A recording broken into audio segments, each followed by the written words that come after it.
Be ready. 5 seconds.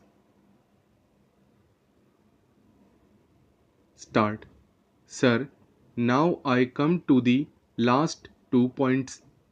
The finance minister has announced modification of section 115 to export companies. While it is a welcome thing, again, this whole scheme of minimum tax is counterproductive and pernicious. What was the scheme? Investment allowance was given. Some companies grew in size 8 times, 10 times, and did not pay tax because they took advantage of these provisions. Now there was an uproar, and you said that whatever your profits, 30% we have to pay. You said investment allowance will not be there, and instead, if you deposit money with IDBI, that much rebate you will get. What happens in practice?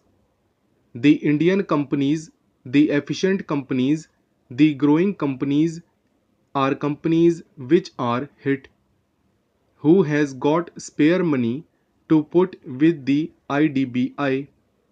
Only the multinational companies would do that because they have no intention of growing, they have no interest in the Indian economy, they have only interest in computers and Pepsi Cola, they are not interested in employment. So they can put money in IDBI, which is again temporary borrowing, which I have discussed earlier, and they get all the rebate.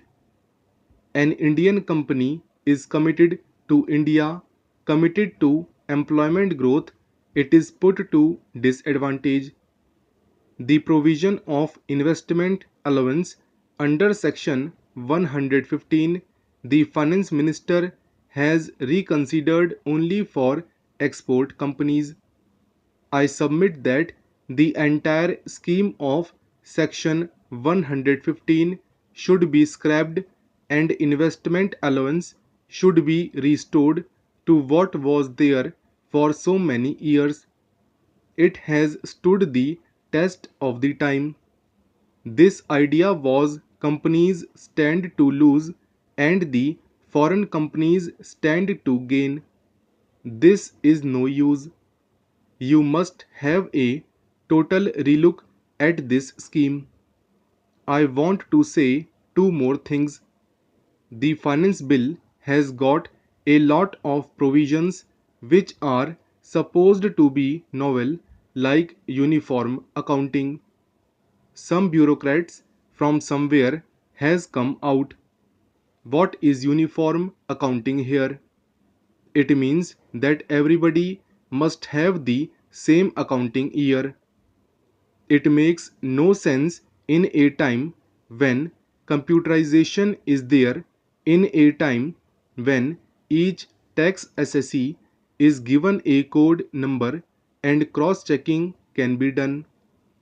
Sir, it makes no difference to me as a private entrepreneur, but it makes difference to me as member of parliament. Our tax system will be under severe strain. The quality of assessment will go down further. Tax evasion will become more rampant. These are all the things that are going to happen, and they are the most pernicious things. Certain corrupt officials will wield more powers. It is totally uncalled for. These kind of refinements, as they call them, are totally uncalled for. The real objective of the direct tax bill should be to effectively collect tax in a simple way. I will give some more examples of the changes made in this finance bill. For instance, the budget proposal said that for alcohol, and scrap 60% of the sale value will be counted as income.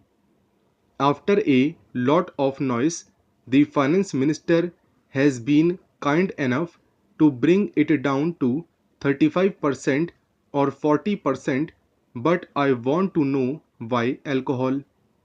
What will happen in a mechanism like this is the sale proceeds will be shown at a lesser value and the government will not get the tax. This kind of refinements are not understood. They are arbitrary. Why can't the income tax officer do an assessment for which he is paid? It is wholly uncalled for. I request section 44 AC should be totally deleted. It is a pernicious section.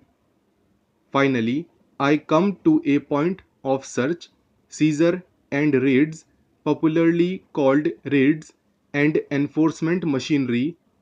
In early 1960s, a proposal was introduced in this income tax act that due to rampant evasion, income tax authority should have the power to search the premises of a tax assessee and to seize any documents which show revenue concealment.